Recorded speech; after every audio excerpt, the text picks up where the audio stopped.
Now let's move to verse 2. Psalm 103, verse 2. Bless the Lord, O my soul, and forget not all his benefits. Remember all the things that God has done for you. Don't, because of a certain problem that you are facing, develop amnesia and say, what has he even done for me, sir? Or he doesn't show up when I need him. Remember all the benefits you've gotten from God. Someone said, if you can think, you can thank. Tuba monuru wa mopeda. Everyone has something to be thankful for. You're still breathing, some are not.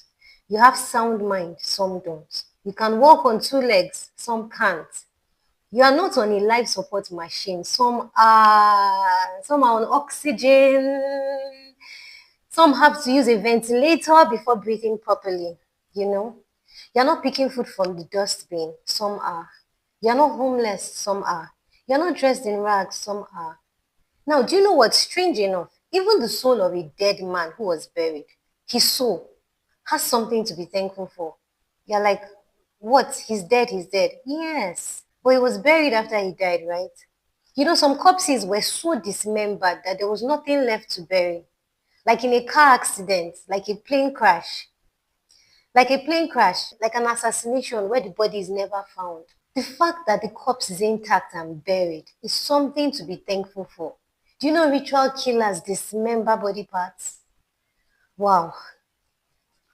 The soul of a dead man who was buried has something to be thankful for. Now let's look at something that gives this backing. Ecclesiastes 6:3.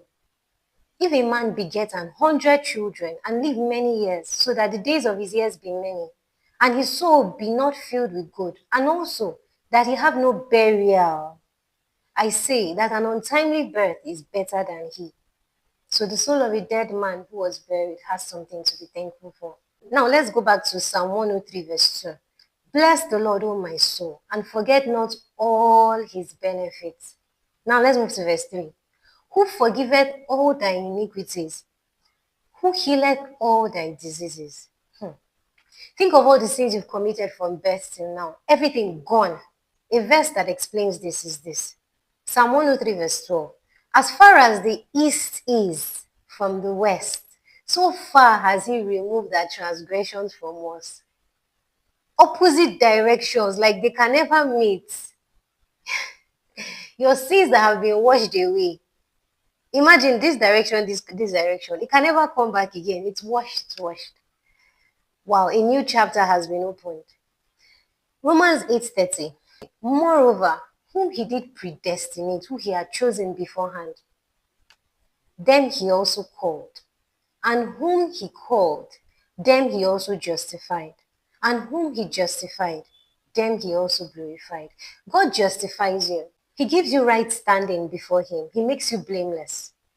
Now, a mnemonic device is a memory aid that helps you remember something. So you might use the color yellow to remember lemon. You might use the color blue to remember the sky. You might use an acronym AI to remember artificial intelligence. You might use your date of birth to remember your password. So a mnemonic device is a memory aid that helps you remember something. Now, for the word justified, a mnemonic device that helps you in the explanation is this. So justified can be said to mean to be made just as if you never sinned. Justified, just as if, justified, just as if you never sinned. So he makes you to be just as if you never sinned. He makes you righteous. Further explanation. Romans 3:22-23. Even the righteousness of God, that's what he gives us, which is by faith of Jesus Christ, unto all, and upon all them that believe, for there is no difference. So Jesus gives you his own righteousness, a divine righteousness, not the earthly one that you have to work for. And even with all the hard work, it's still like filthy rags. So he gives you a divine righteousness, not by merit, not a status you earn based on what you have done or not done. It's a status given to you because he chooses to. Like someone is wearing a dirty clothes and you put your own white clothes on the person and people say, oh, his clothes is white. Is it actually his clothes? No, it's the one that he was given. Not that the white clothes belongs to you. No, it's not yours. It's not your own clothes that people are saying. It is the one you were given. Another explanation of righteousness is right standing with God. To stand before a king, you need to be clean. Genesis 41:14 tells a story about this. Now, Joseph had the gift of being able to interpret dreams. When he was sold to Egypt by his brothers, he landed in prison because he was accused of something he did not do. Now, their own prison was underground in the dungeon. God have mercy. In the dungeon. So while he was there, he met two of the king's staff that were thrown into the prison. Now, those two staff of the king, they had different dreams on the same day. And they told Joseph their dreams, and Joseph interpreted it. And according to the interpretation was what happened to two of them. Now, later, Pharaoh had a dream and needed somebody to interpret, but he could not find anyone. So one of the staff who Joseph had interpreted a dream for told the king, that's Pharaoh, that I know someone who can interpret your dream. And he's like, okay, wow. So Joseph was called from prison to come and interpret. Now, see what happened. Genesis 41:14. Then Pharaoh sent and called Joseph, and they brought him hastily, like quickly, out of the dungeon. Listen. And he shaved himself. Listen.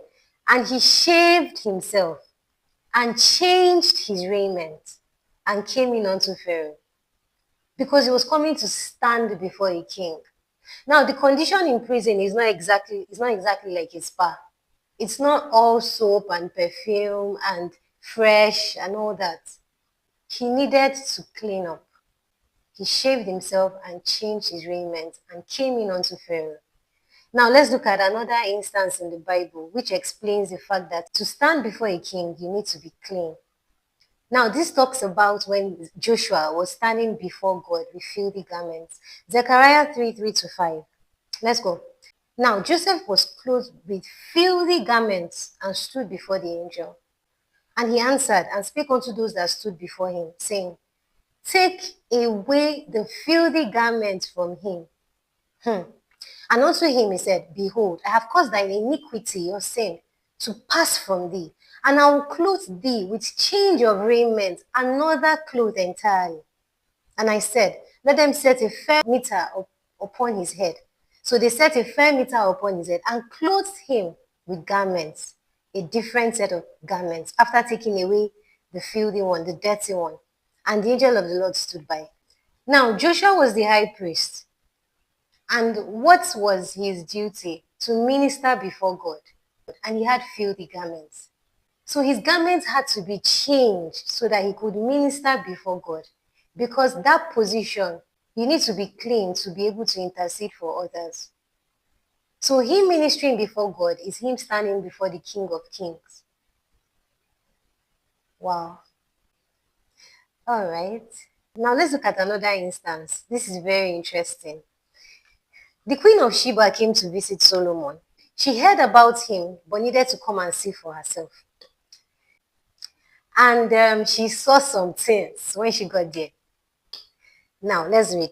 1 Kings 10:4-5. Now, we're talking of King Solomon, David's son.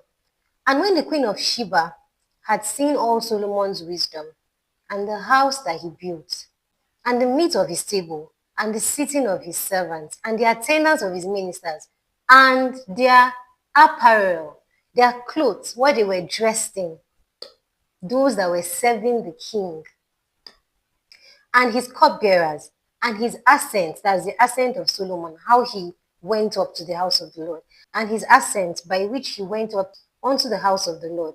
There was no more spirit in her. She was looking at their outfit. So he clothes you with righteousness and makes you fit to stand before him.